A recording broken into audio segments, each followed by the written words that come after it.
Hello, thank you for stopping on my video. My name is Becky and this is Becxreadz. I post videos every 5 days, and if I can manage, I will squeeze some in between. And today I have another collab for you. I love doing collabs. It gives me a way of like interacting with some of my fellow booktubers, and it helps me with video ideas. So today I am collabing with Isa at Fun Fantasy Books, Hannah at Hannah Blackwell, and Morgan at LoveLeighReading to bring you our favorite bingeable series. I consider a binge read anything that I read in a short amount of time.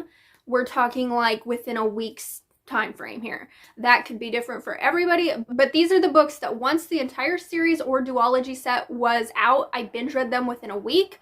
Or if I had to wait for the upcoming book, I was on it when the new book was released. So let's get into sharing with you some of my favorite bingeable series. Let's start with fantasy romance, because fantasy romance is the genre that is my love at the moment, and I have, I think, 4 of those.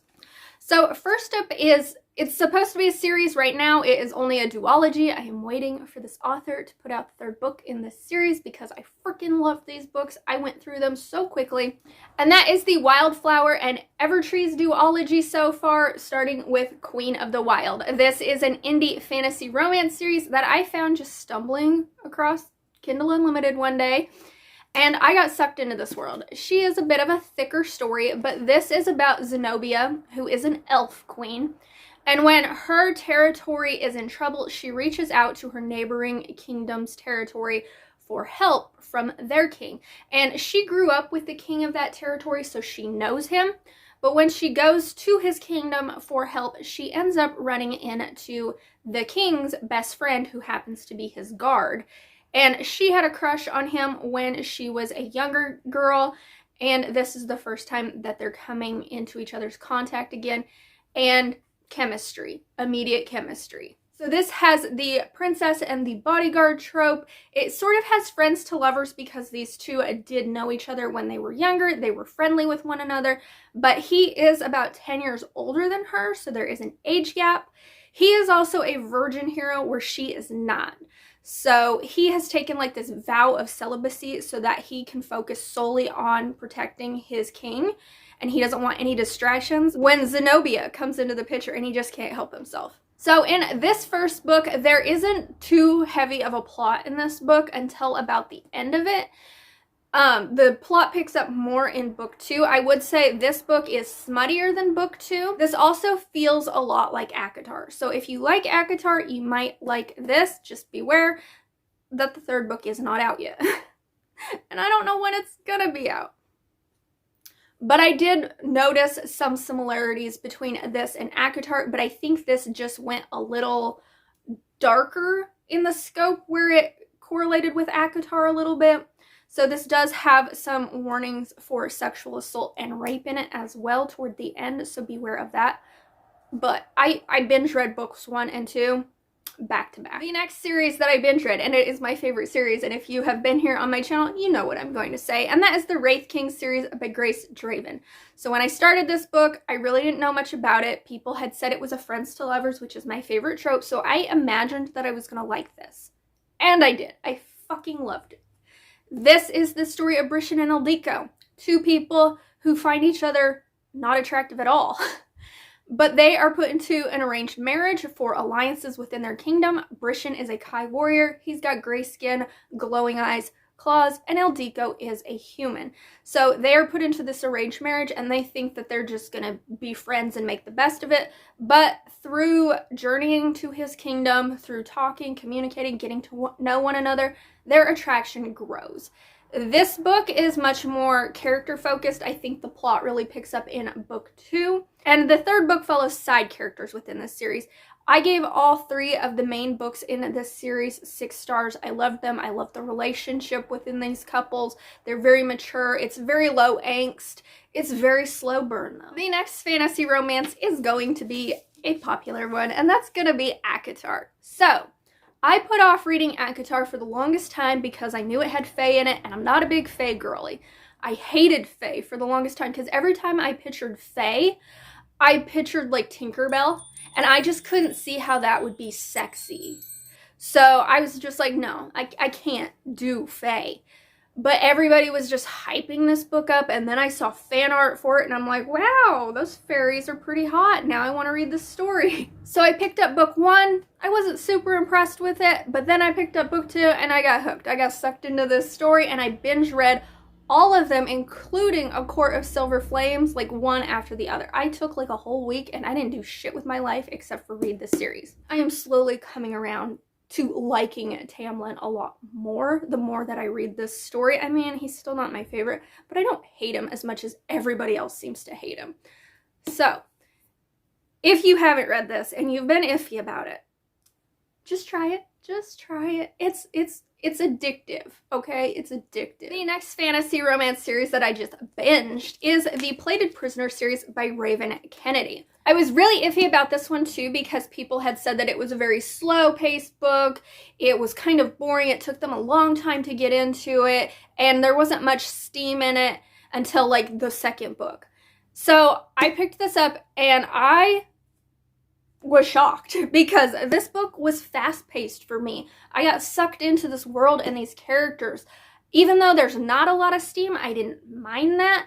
I also felt like it was very reminiscent of ACOTAR in that sense, and there's a lot of similarities between this and ACOTAR, which is probably why I enjoyed this so much, because it gave me those feels, but it was just slightly different in certain aspects.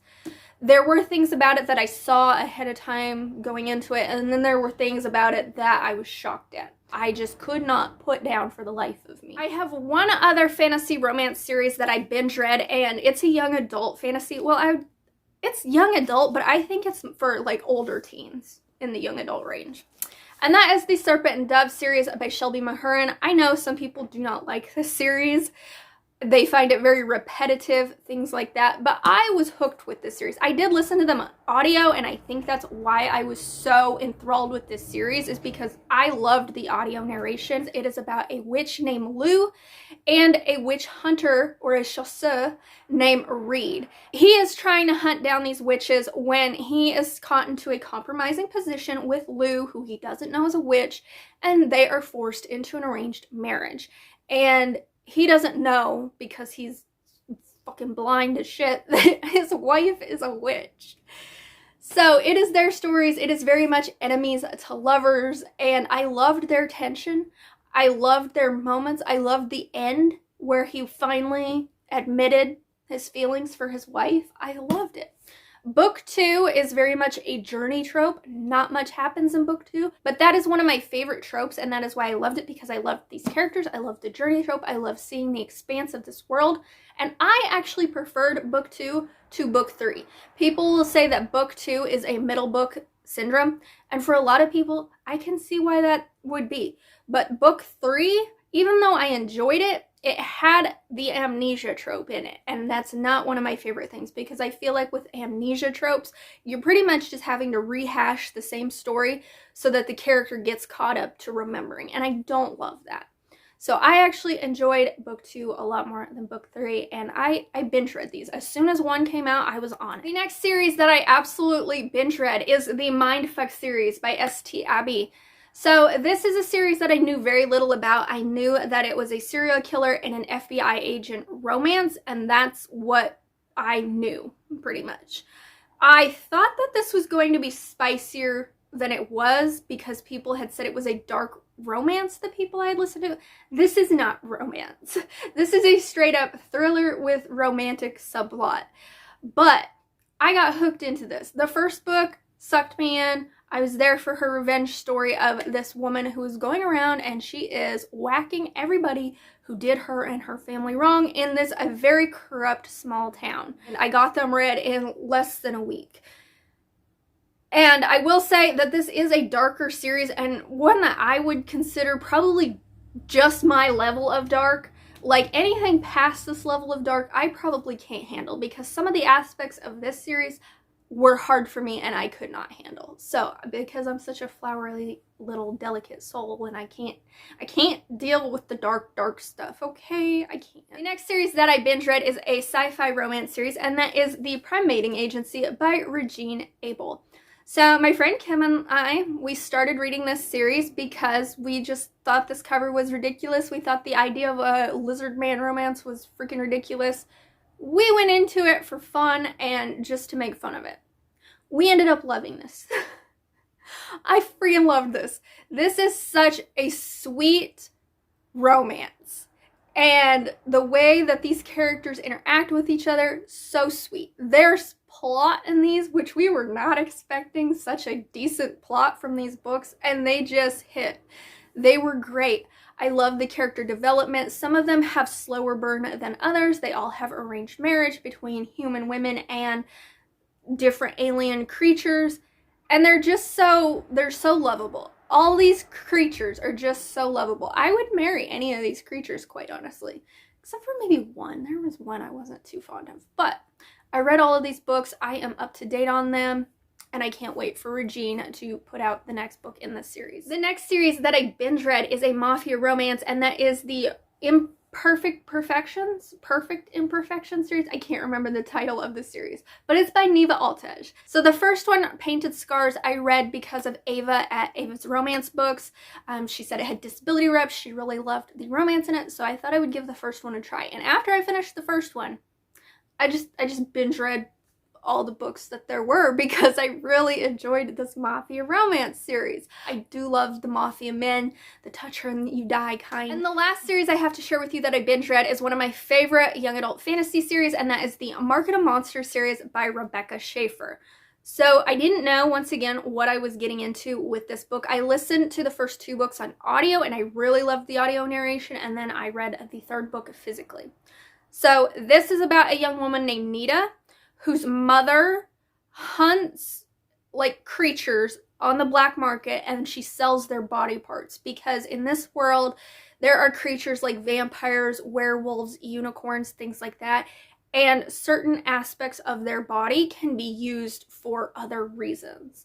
And one day her mother brings her a live specimen, and Nita refuses to dissect this specimen because it's alive. So she releases this specimen, and in that process she ends up getting caught by this black market group, and she ends up being enslaved and sort of taken advantage of, and she has to fight for her survival.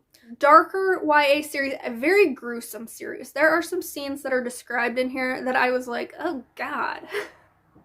Like, it's not too bad because it is YA, but it's pretty gruesome for YA. This does have a great platonic friendship in it. It has a bunch of mythical creatures involved in it, and I just thought the way that it was laid out and the things that it like discusses was so cool. Such an underrated book series. I wish more people would read this series because it is so fucking great. So those are my favorite bingeable series. Let me know down in the comments, have you read any of these? Would you like to read any of these? And be sure to check out my collab partners. Their channels are tagged down below, and I will link each of their individual videos as well, so you can see what their favorite bingeable series are. If you've made it this far in the video, could you leave me the open book emoji? And until my next video, go binge a series for me. Bye!